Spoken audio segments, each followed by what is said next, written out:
Oldham, Lancashire, lies on the edge of the Pennines, northeast of Manchester. In the last 20 years, it's seen many changes.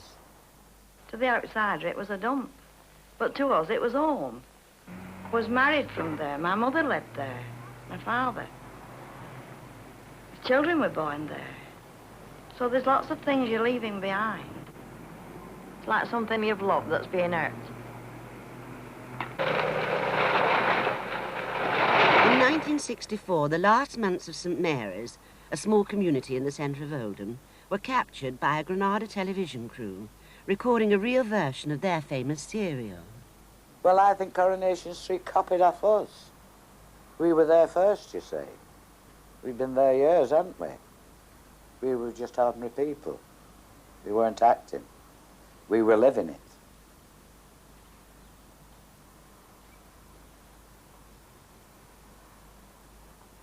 Now, I think Coronation Street must attract a sentimental audience who used to live in streets like that. No longer can because the streets have been demolished. Coronation Street has not yet been demolished.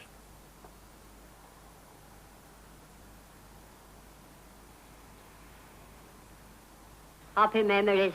I've seen them children brought up in yon street. And I used to sit on that chair against the door. There isn't a day of my life went past without everybody said good morning.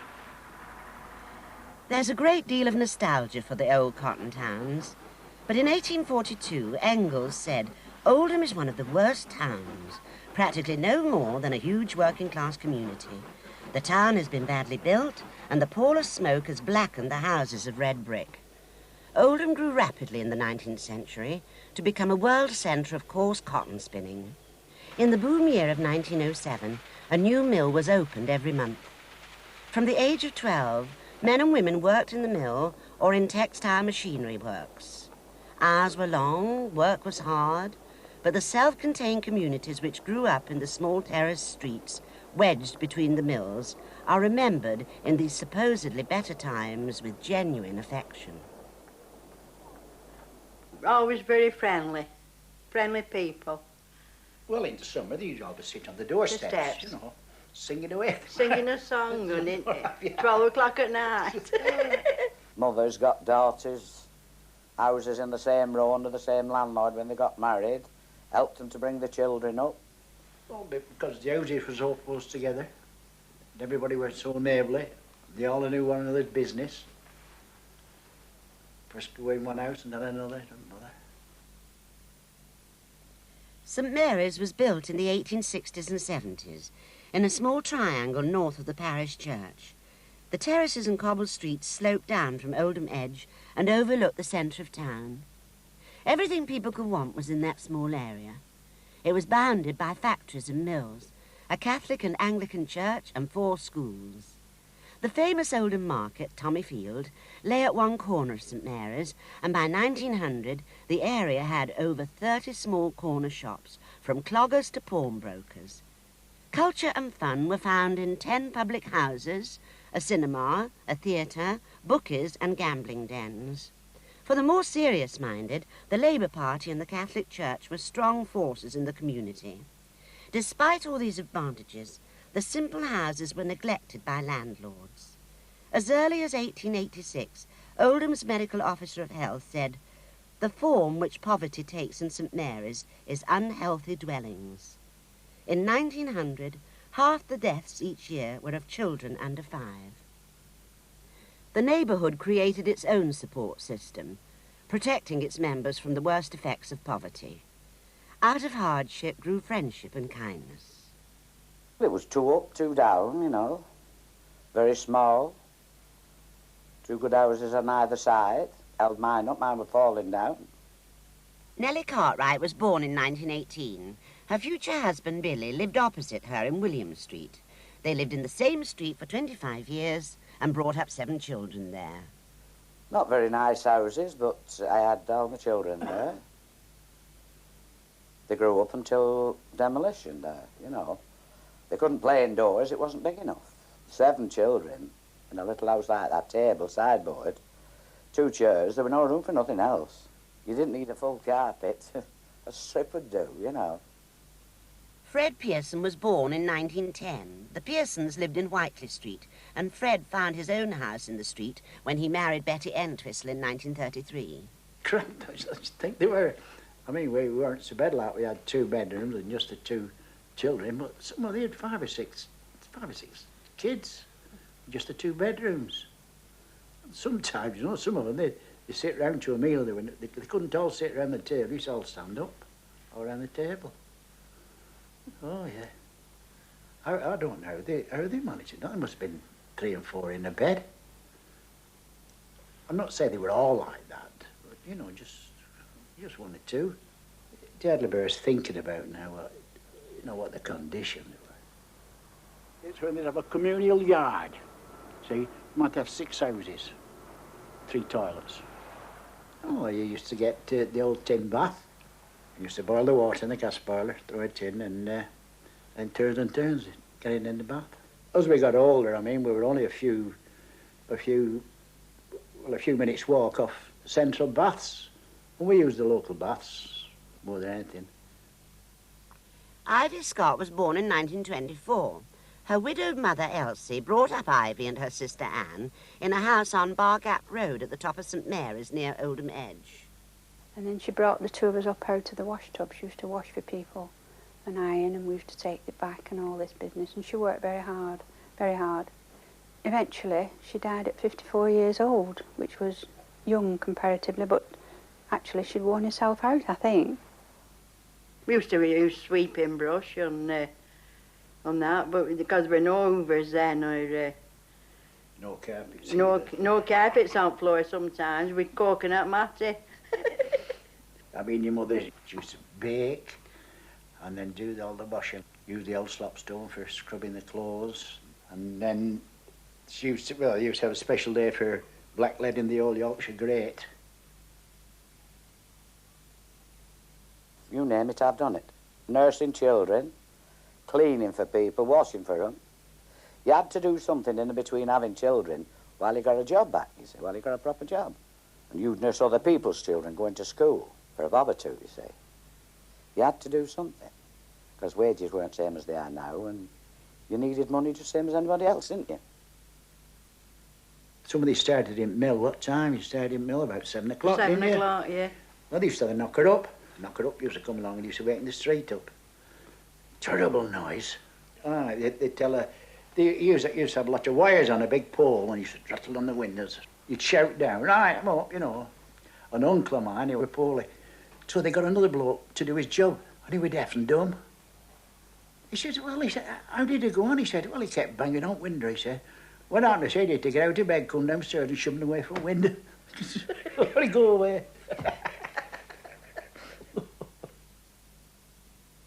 Ivy started work alongside her mother as a weaver in Durker Mill. And the mill manager there was very crafty, because he put my mum between my sister and I so that we couldn't sneak out anywhere, because immediately we looked as though we was going anywhere. Where are you going? Because you got paid for what you wove. You earned every penny you got in the mill, every penny, and it was hard work. It really was. Because everybody used to work in the mill. You had no choice when you left school. You either went in the shop or went in the mill. Betty Pearson started work in the card room of a cotton mill at the age of 14. I wouldn't stop off if I could help it. No, I used to like it. I used to enjoy it. I used to be tired and all like that, because I had 2 children and all. It's coming home and doing everything and all. But I did enjoy it. When I went in mill at first, I worked a month for nothing, learning. And then when I used to draw wage, it used to be 1 and 6. Oh, it were very noisy, and you know, you couldn't hear anybody speak. And you used to be knee-deep in cotton and that when you were working. You used to come out of cotton like snowmen. Yes, all full of cotton on your hair, on your clothes and everything. Oh, it were smashing at it. I don't regret one hour of it. And it was always the policy that 2 men for 1 man's job. And you knew that you had to keep that job. And if I turned up at 2 minutes past 6, there was somebody on my looms and I was sent home for the day. which was a lot of money to lose in one week, a day's wage. Big walks, we'd walk for miles and miles and miles, you know. Because you no money to spend on anything. We used to go walks and used to go in the park, you know, on these prowl bars and where have you. There weren't a lot you could do. We used to play, naturally, we all played rugby and football in the street, but it was probably only with a nail bag or a pig's bladder. They used to dance. If they'd no money to go out, they'd be dancing in the street. Somebody would turn a radio on or something. There were no television or nothing. They'd be learning one another to dance in the street and that. And as you got older, you started drinking beer. We were drinking beer before your father found out, like, you know. Because he asked me one time, he said, I believe you've been going in a pub. I said, yeah. He said, drinking beer? I said, yeah. He said, what do you drink beer for? I said, well, I found out I liked it. And I've been drinking it ever since. The Edgerton End was a great pub. My brother-in-law kept it, Tom Russell. Best landlord in Oldham, the best beer in Oldham. Like when it were proper Wilson's. Or a great pint. I mean, that's what made it so popular. And you can always stick a few pints, you know. He's died now. I bet there were scores of people who owed him money and he never got it back. And more like a meeting place of all your mates. He used to go every night, you know. It's a special tap room where the lads used to gamble and play cards, and then we had a little room, what we call the snug. Used to have a game of cards and then have a sing-song. Then the women used to have a room on their own. Yeah. Kept them separate. Yeah, some good times. One of the highlights of the Edgerton Ends year was the annual pub outing, one for men and one for women. Well, they all have their fortitude, you know. When they set off, wouldn't take them when they come back. Goodness, if you took your wife with you, you wouldn't enjoy yourself as much, would you? You're right. She'd be watching you how many pints you'd sucked or something like that. No, they got separate. Women's strip and the men's strip. We had some good outs, women has on Yeah, there. they have that. Yeah, that. Women used to sing their heads off and no bother at all. You know, funny messing with fellas out like that. No bother about that. You just went, just enjoy yourself, and we did. There's never a wrong word with nobody. But used to sing us heads off, going and coming back. You never lived it, they haven't had a few pints, you never lived. Oh, it's what you call feeling of well-being, you know. You don't care for nobody, nobody cares for you. You had to stop in many a time. You know, you couldn't go out every night having a drink. You couldn't avoid it. But when you did go out, you didn't overspend and you didn't overdrink. If you got drunk, shall we say, it was because you'd had a win or something. There was no extra money for it. It was kind of pinched out of what you had. But nobody seemed to be undernourished. Yes, I could have sat down and cried many a time. I think I did do. But that didn't pay your rent. It pay your coal, man. I mean, my mother always said, pay your rent and pay your coal, fella. 2 bags of coal a week. She said, then you can have bloody toast at the house and nobody knows you're warm and dry, aren't you? We used to have free dinners and free clogs and things like that, and I really don't know how she managed. I really don't know how she managed to bring us up, because we was always clean but poorly dressed. And I hated going for free breakfast, and so did my sister. I hated going for free dinners and free clogs, and I thought, when I grow up, I'm not going to have this. But the worst part was at Christmas time, going to Tockage, giving you all grotty toys what nobody else wanted. And we used to cry all the way back and cry all the way home, and I didn't like it one bit. My mum used to save up. How she did it, I don't know, but she did. And once a year, we used to go to the Palace Theatre. But we had to line up round the back, and then by the time we got in, it was thousands of stairs to our little legs. It seemed as though we were climbing up to heaven, up and up and up. We got to the top gallery, the very, very top. And then it was this panto, Cinderella. That was the one I liked best because there was more colour and fairies and lovely sparkly things and all that. I used to love that. And these beautiful dresses and fairies and things. Oh, it was absolutely magnificent. We lived it and relived it. all the time. It was really, really nice. I enjoyed it. It was great. Yeah, and we used to just get lost for a couple of hours, you know. Really, it was worth all the scrimping and saving and climbing and messing. And then there was plenty of entertainment. Well, there were about 5 or 6 picture places you could go for fortunes. Well, it was the Alhambra, it was the bug house, used to call it. It was fantastic. We used to go there and not let my mum know we'd gone, because my mother used to say they had fleas, we hadn't to go. But we used to creep there, and then my sister, or maybe me, would let it out that we'd be right away the tin bath, hot water, carbolic soap, head scrubbed. Ooh, she used to go mad because we'd been there. St Mary's had its own class system. Oh yes, there were some of the elite people. There were about 4 houses just facing where we lived. There used to be big knobs at Oldham Church, but they were just them two, you know.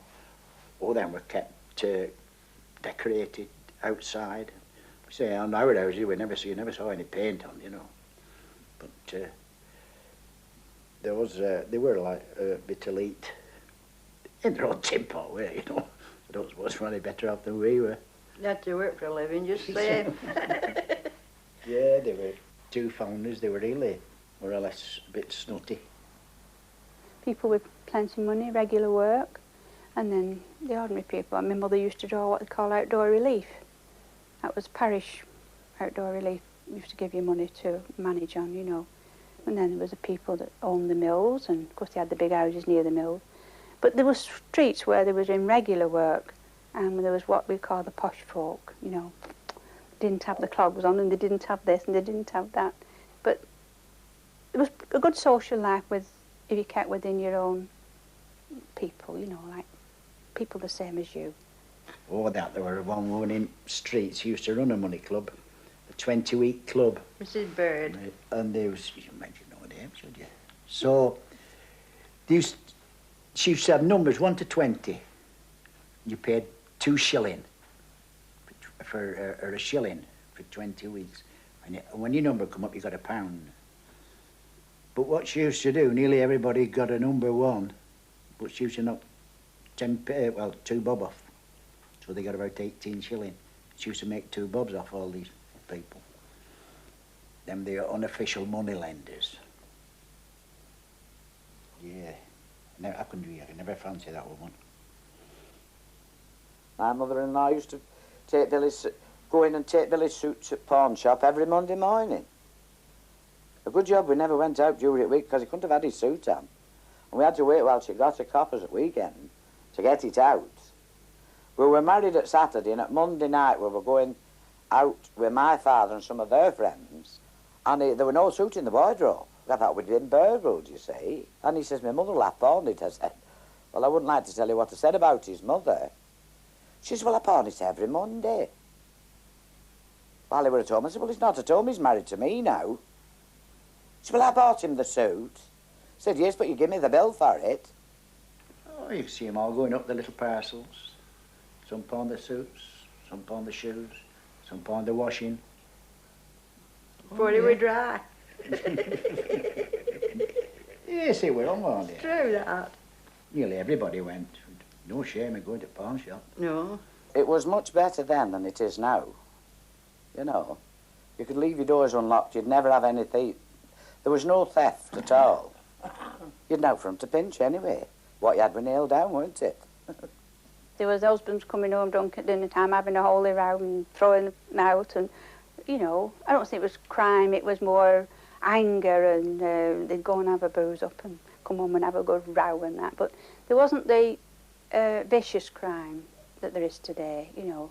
There really wasn't, because if you did anything, like say you did something wrong out there, the policeman at the park, he'd swing that cape round with these lads' ears and he'd give them a right wallop, and they knew they got it. And you went home and you got another one at home. So they sort of knocked it out of you, you know. They really did.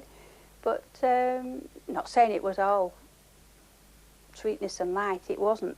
We all had our moments, but there was a lot of people would rally around you, they knew you was in trouble. Well, I think so anyway. Them are my memories of St Mary's. Apart from the pubs and the pictures, the only escape from the daily round came once a year during Wakes Week. By the 1930s, many mill workers could afford to visit Blackpool. Oh, Wakes Week, oh, well, I mean, all the mills shut down, didn't they? And they organised, if you had any money, you could go to Blackpool for a week. They used to run these Wakes clubs. A shilling a week in Wakes Club, £2.10. They could go away for a week with that.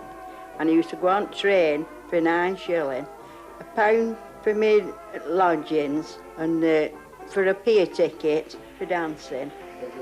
And I used to save about 2 shilling for some rock to bring home. Doctors used to tell you, he was surprised when all the people at Oldham Wakes went away on their holidays. He says, and that's the only time that Oldham was really clean because there were no mills belching smoke out. He said it was the healthiest part. Oh, very popular. Because, I mean, it weren't so far away, was it? You used to spend nearly all your time on pier, dancing and what have you. And you used to go in these digs, and many times they used to let you buy your own food. And you had to pay for it, salt and pepper. You pay for it, salt and pepper. Extra. You say you take some boiled lamb in, with you, a bit of fish they'd cook, and then they'd supply with boiled potatoes, something like that. It would be about 25 bob a week, weren't it? Yeah. Like that. For those who couldn't afford the trip to Blackpool, there was a Wakes Week fair on their doorstep on Tommyfield Market. Well, they used to hold a great big Wakes fair, you know. Yeah. Well, they couldn't afford to go away. He said at home, that's all there was to it. Oh, it was great. Well, I bet it was one of the biggest in the north of England anyway. You see, we were only just like, the fair was just at the top of our street, you see. You just go up there and have a walk round. We had a few street parties. That were only for the, what were it, Jubilee and, what is it? Coronation. Big E Day and what have you, you know. Did a street party for all them. Yeah, like a street party. And all the women used to dress up in paper hats and long frocks and all sorts they used to put on. We used to have a right good do. You can't get about them memories, can you? By 1939, St Mary's was affected by war. Women's workload in the mills increased to provide money for alms. Those days we worked from 6 o'clock in the morning till 5:30 at night. And Saturday morning to oil and, you know, do all your looms. It was very hard work.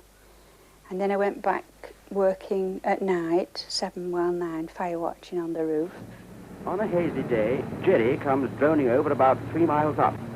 When the roof spotters think he means trouble, they send the mill girls down to shelter for a few minutes. Just look at these Lancashire lasses cowering before the Luftwaffe.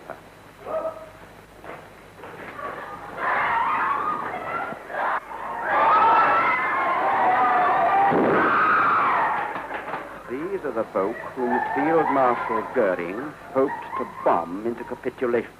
It was hard work there because it was a grassy place. But one has to do something because my husband was in the Air Force, so I didn't get anything. You know, no, not a proper wage off him anyway. So you want it, you have to go and work for it, and that's the end of it. The women coped alone with the problems of daily life. Their men were far away from home, and it was very hard to keep in touch. But they could send messages through the local cinema. Hello, Oldham. Greetings to you all, and the boys serving out here. Hello, Eva darling. You look fine. I am fit and well, and hope to meet you all again soon. So cheerio, chins up, and God bless you always. And now, Mr. and Mrs. Fred Mills, if you're in the audience, I have a surprise for you. Hello, Mum. Hello, Dad. Hope you are well. I am fine. It seems a good while since I was with you last. I receive your letters regularly, and I look forward to them more than ever. Best regards to all, and I hope it won't be long before I'm with you all again.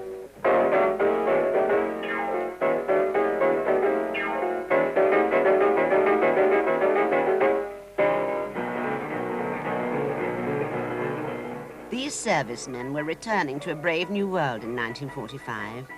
The election brought a Labour government to power, with promises of a welfare state and new houses fit for heroes.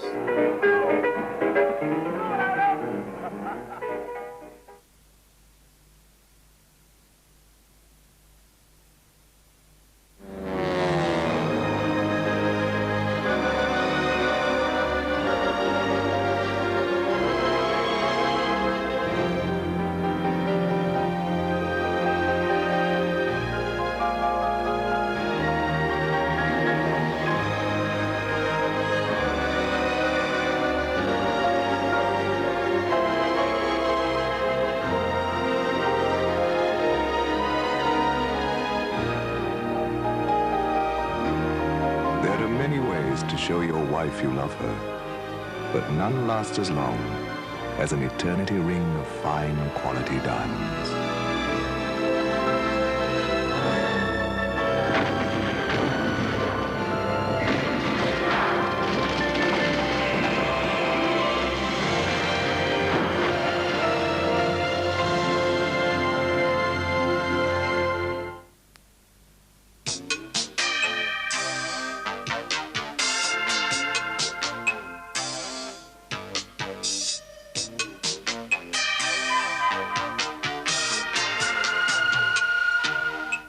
Alan Paul, now 20 salons throughout the Wirral and Merseyside. Cut the cost of replacing your old windows and doors now by ordering direct from Tameside Windows at factory prices. Choose from their wide range of window styles, tailor-made to suit your home and fully fitted by experienced craftsmen. Order 4 windows from Tameside now and a beautiful exterior door is yours free. Tameside Windows are your local window craftsmen. They're awaiting your call on 061 366 8888. Ring now for free colour brochure. What's the name in the north for carpets? Fisher's, for the biggest selection and greatest savings. Fisher's, the name in the north for carpets. There's a branch near you. Who'll take the trouble to show you a very wide range of home computers, printers, monitors, joysticks and accessories? Who's got an excellent range of computer software, including the top-selling titles from US Gold and Ocean? Talk to the Wildings, your knowledgeable friends in computers and photography. John Wilding is giving away a BMX bike or a home computer with every new Toyota like this, or like this, sold before Christmas. With a fantastic part exchange deal as well, you could have a great Christmas present and look after the kids at the same time. So why not call Father Christmas now? Oops, I mean, why not call John Wilding now at Morecambe or Blackpool? When you think about cars, it pays to think of John Wilding.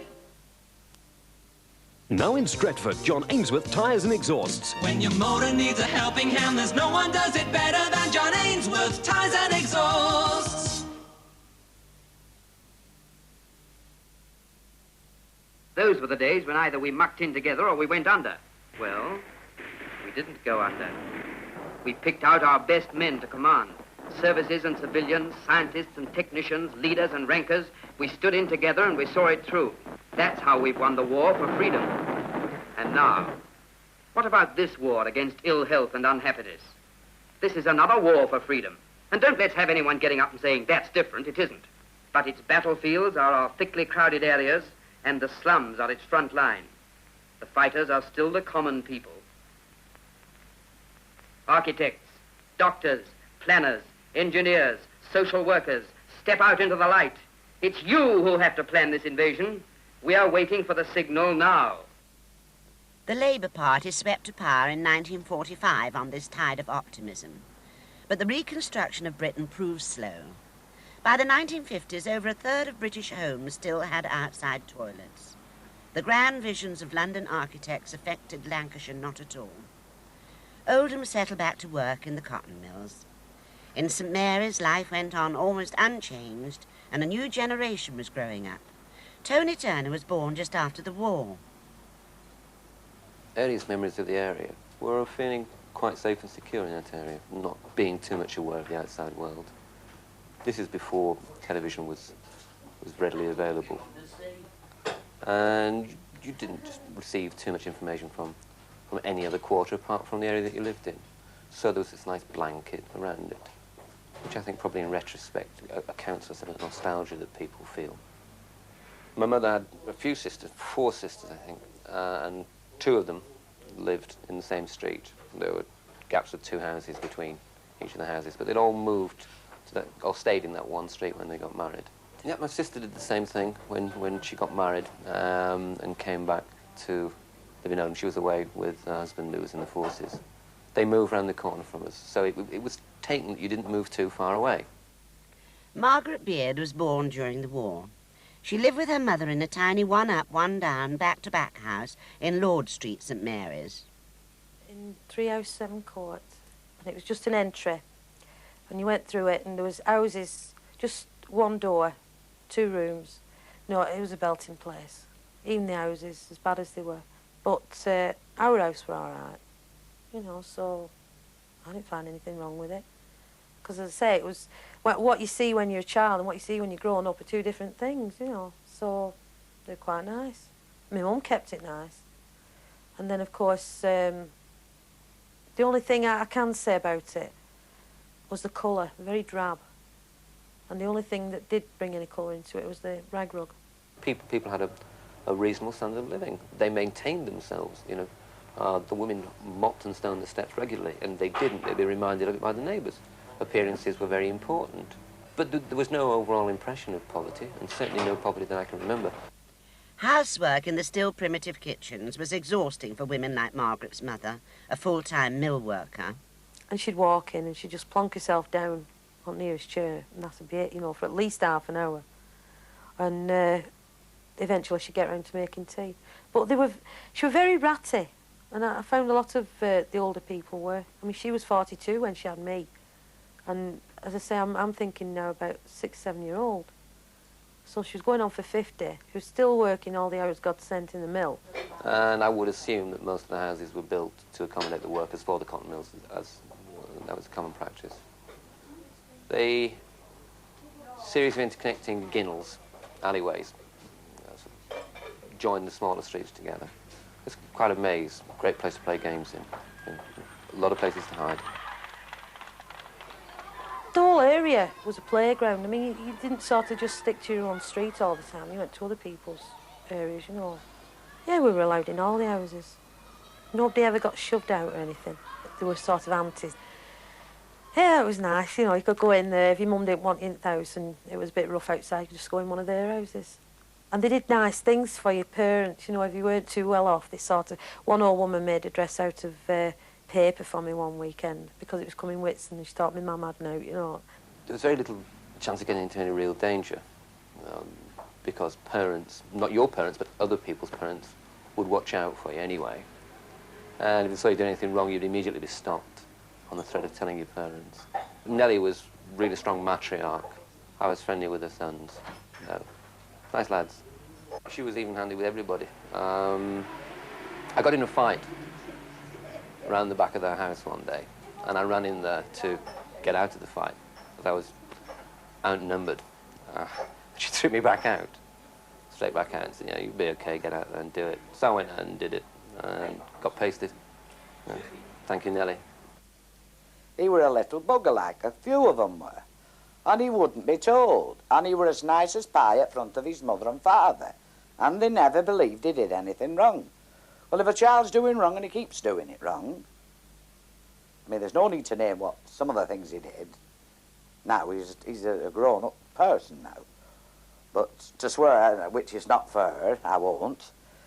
So if he kept on insisting on doing it, now, I had 5 lads to bring up and 2 girls.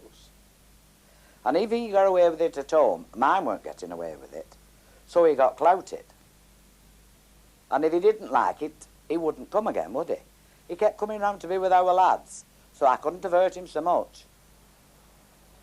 I've worked in every pub in Oldham, damn near, and the Buff Club and the Blue Club, waiting on. Finished up working at the canteen, which was the last pub to go down in St Mary's one. The Canteen Inn in Mulliner Street got a new landlady in the 1950s, a newcomer to the area. Oh, Nellie. Oh, she was a good sort. She was always ready to help anybody. She'd put herself out of the way to help them. In fact, most of the people was like that up there. They were snug at one side, singing room, bar, not very big, but very comfortable, very clean. Everybody had their own place. You couldn't sit in anybody else's place. Of course, my place where I always stood at bar. And you see, I was cleaning at the morning. And you could have the children there with you while you did your work. Then open the pub at dinner time. Well, she'd be singing and mopping away, and she never were downhearted. Oh, we got on together. It wasn't like work. We used to do just what we wanted. When she was cleaning, I'd say, Nellie, down tools, we'll have a drink. And her hair, probably one night she'd be blonde, another night she'd be red. Oh, I used to say, Nellie, why don't you be proper? In the 1950s, young married couples were still seeking their first home in this popular area, but now they were buying and modernising the small houses. Yes, they thought that was wonderful to be able to buy a house. That was the goal. You worked for that. And I got to know about this house and I was all excited. Couldn't wait for my husband to come home, and before he had his tea, the paper was shoved at the front of him and said, look at this house, it's only across the way. And so he said, all right, we'll go and we'll see. So we went, and I knew the lady. She said, well, there is somebody waiting for it, but yes, OK, Ivy, you can have it. I was so glad that I didn't have to leave St Mary's.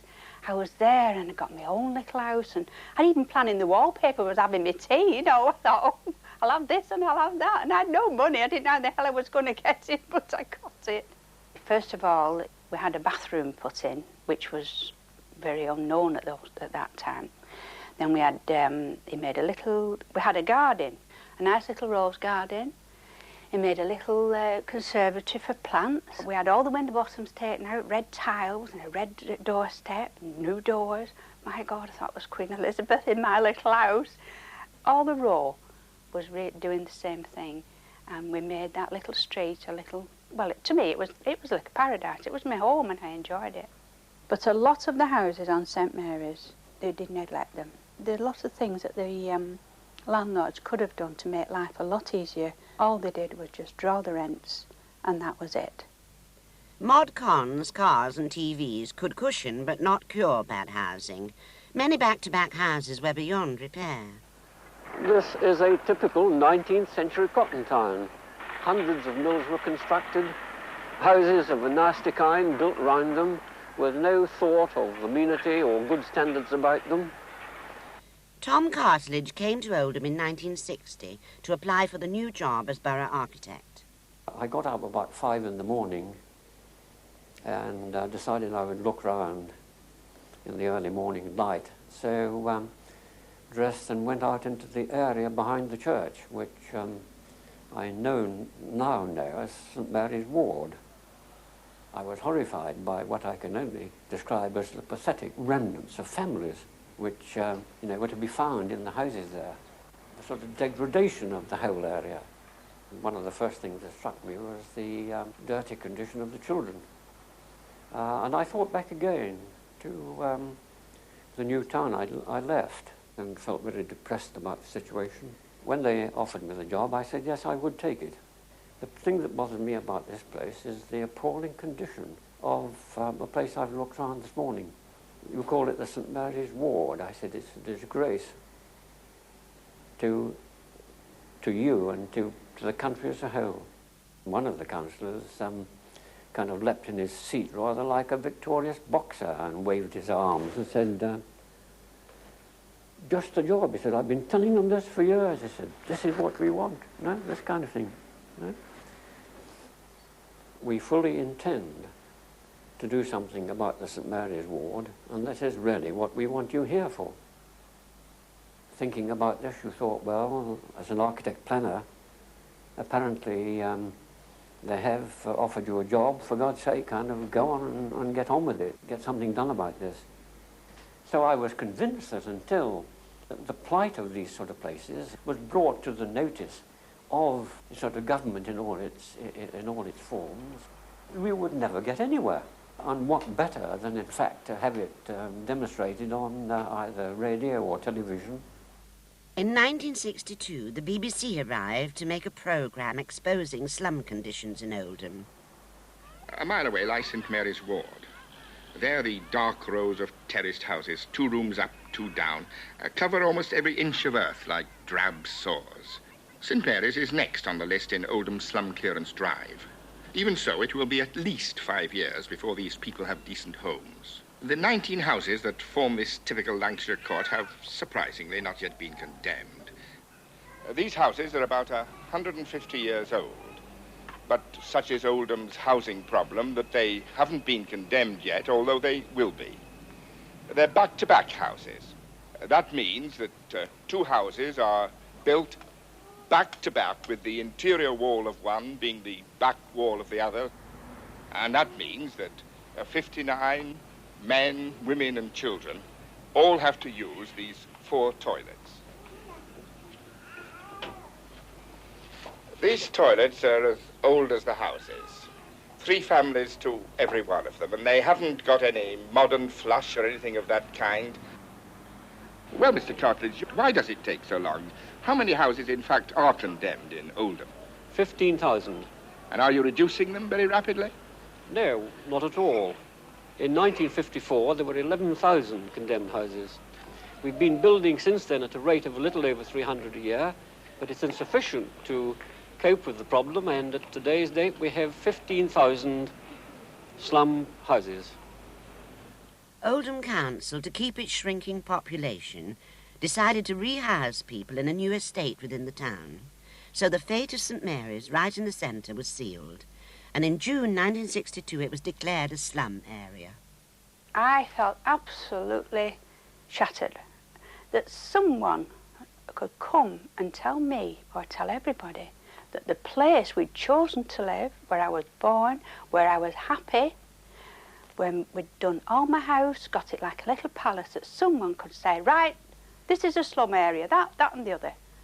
I was absolutely amazed. In fact, I sat down and I broke my heart. I did that night. It really, really upset me. There can be no doubt that the necessity to demolish wholesale the St Mary's area was a valid one. When you think back that in 1895 it is on record that the medical officer of health at that time were drawing the attention of the council to the appalling housing conditions of the St Mary's ward. You know, 70 or more years later, that condition remained.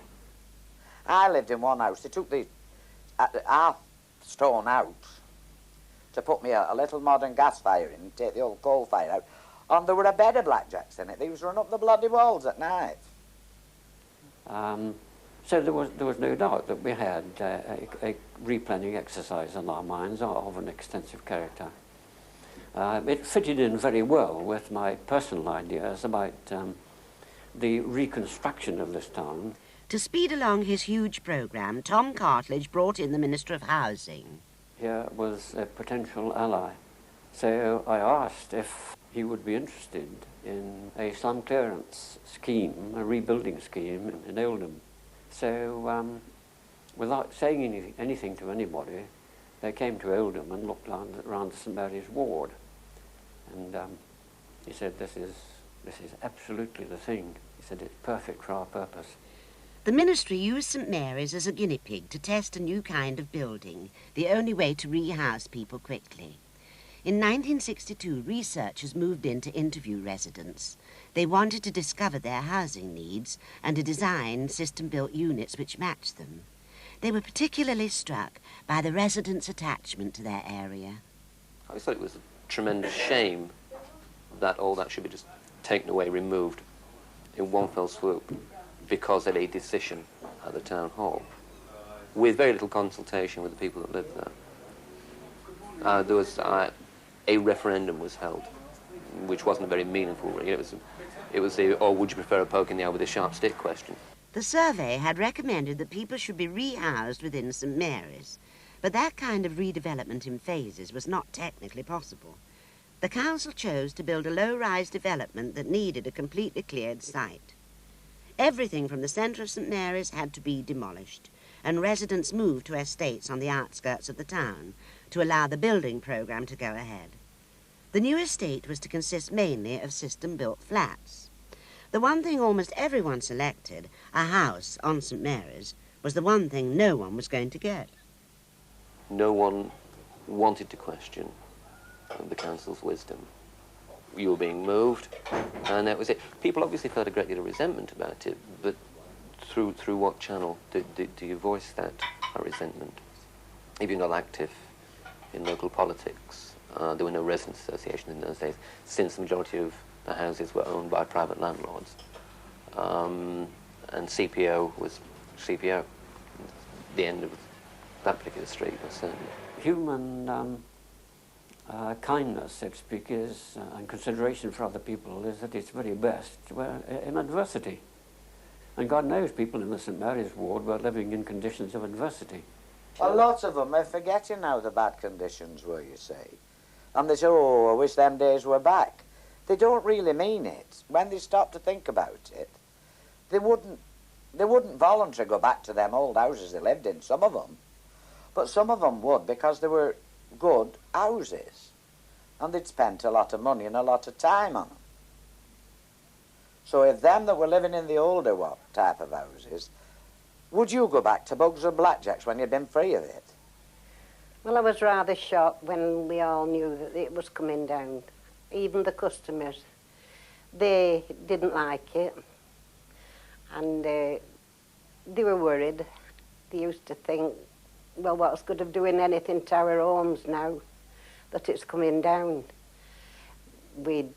Any recorded letters that came, they'd come in and show you, oh, I've had one of those, we have to go, and they were all upset. I was more sad when they pulled the pub down, when they pulled the edging end down. That was my saddest moment. Oh, yes, it were. The last night, yes, it were hard. We're done. I'll never forget it. And it were all right, see, because it was Fred's sister what kept it, and her husband, and we're being related. You know, it were a bit hard, you know, for us all to break up like that. In 1964, Norman Swallow and a Granada television crew arrived in St Mary's. I came from Manchester every morning and spent most weekends in Oldham, getting to know the people, finding out how they felt. So that, and I think this is absolutely fundamental to this sort of program making, is that when the cameras actually arrive, you yourself, I, myself and my colleagues, were not in any sense strangers. I was Norman to them. They were Kitty or Tony or whatever to me. He said he was looking for some bright kids to talk about how they felt about the area. Yeah, they had lots of character. They were filthy and dirty. That's what interested me about them, because they were so horrible, you know. Didn't concern me overly. Certainly not as much as it does today, looking at a camera or having a camera pointed at you. So I just went along and did it. He more or less reconstructed the interior of a typical house and sat me down exactly where I'd sat when he first came to see me in my house. And these cameras and the cables were really too big to get into the tiny rooms where these people in Oldham were living. And so what we had to do was, in fact, to use a warehouse as our own studio. When we showed people, apparently, sitting and chatting at home, they were really sitting and chatting in our improvised studio. I said to them, now are we getting paid? Now are we getting paid for this effort? Because they were using Kitty's lights, they were on a meter, you know, because they had quite a lot of cameras, very big cameras, and they were throwing it back onto television screens behind inside this van. They said, all bills will be paid for. To Kitty, you see, well, over there. So I said, what about me? I weren't bothered about anybody else. You'll be paid for as long as you speak. What I'd like to do is somebody to give me a load of bricks and a load of mortar, and I'd like to build myself a flipping house and show them how it's done. So much per minute, Nellie. Every minute you speak. So I talk for 35 minutes without stop. I think perhaps most of us concerned onto the television side of it, were equally moved. We felt involved, we felt part of it.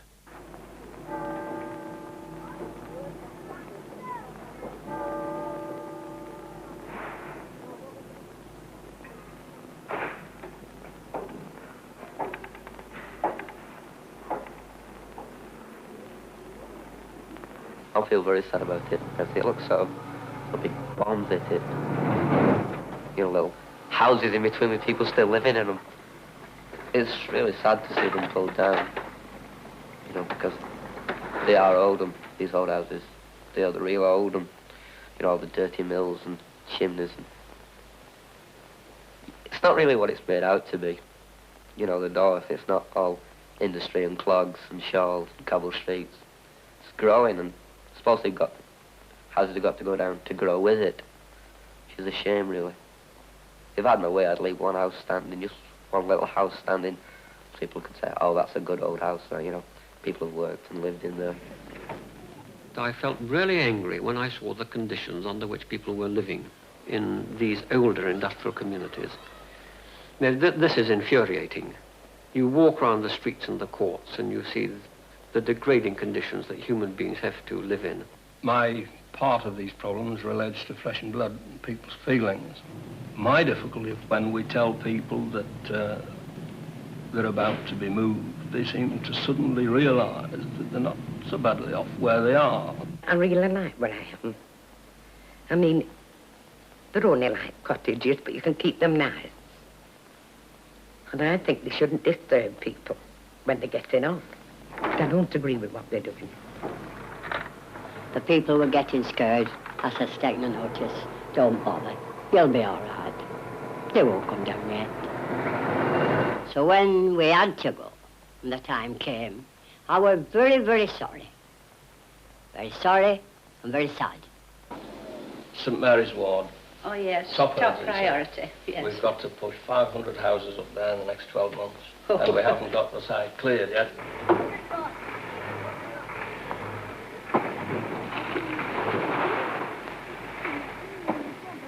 Oh, heartbreak. I spent an entire Saturday weeping. But as time went on, and the things that were happening around us, I was glad to go. They're pulling the floorboards out and taking the tops off.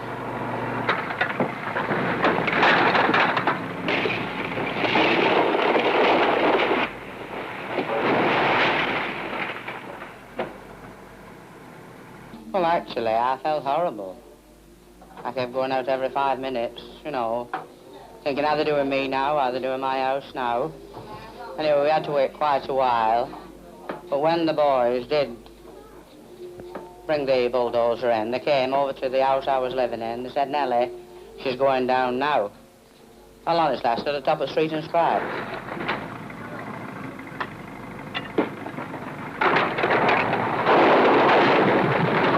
And I knew in time they'd have to come down because they're a good age.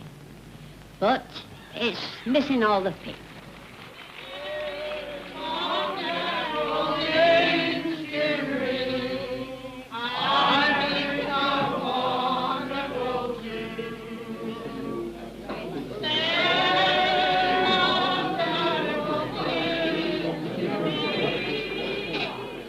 Well, you all know this is our farewell evening. But there's one thing I'd like to say. That I wish you all happiness in your new homes, wherever you go. Good luck, good health, and God bless all of you.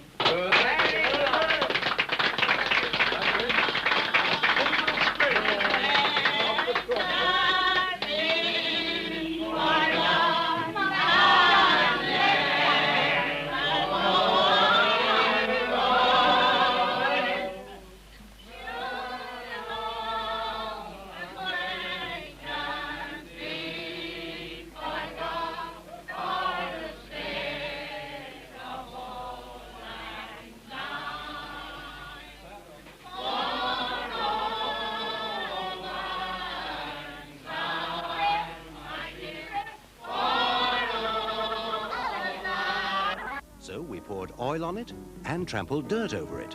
We were amazed. It repels liquids, even oil. Dust and dirt just vacuum away. Made by Shaw's in a wide colour range, this beautiful hard-wearing new nylon carpet will transform your home and is available from all branches of Boardman's. See it, feel it. You'll be amazed at the quality, delighted by the price.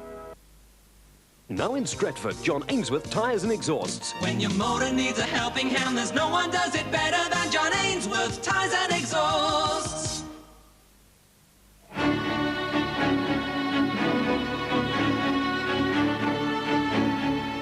Last April, Parliament made it possible for the people of the United Kingdom to own shares in British Telecom.